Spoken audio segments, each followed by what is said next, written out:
It still surprises me that, by definition, cloud is still well misunderstood.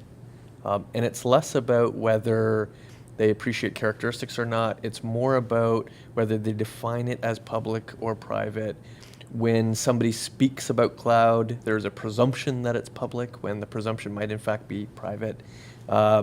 Most people, based on their backgrounds, will determine whether it's infrastructure or software. So if you come from the application background, you are always talking about SaaS. If you come from infrastructure, you're always talking about infrastructure as a service. But rarely do they mention what they're talking about when they're debating, especially when it comes to security, especially when it comes to the difference between traditional infrastructure and private infrastructure as a service.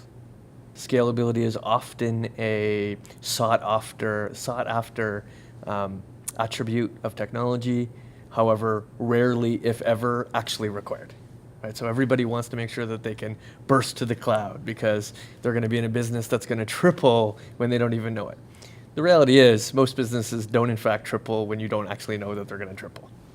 Most businesses are not what we'd refer to as web scale, i.e. a Google, where you have really no idea how many people are going to search for a particular topic any one particular time.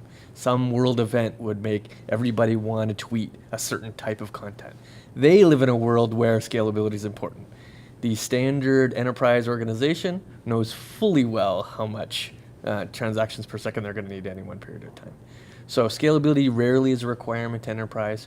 Where it might be a requirement as if you want to do something unique or point of time, i.e. analytics.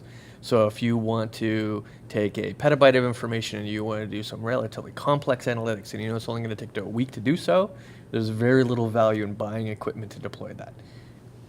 Borrow equipment, rent equipment, cloud equipment, OpEx equipment, OpEx, an ability to do that work without having to, outlay the expense. That's where scalability comes to play.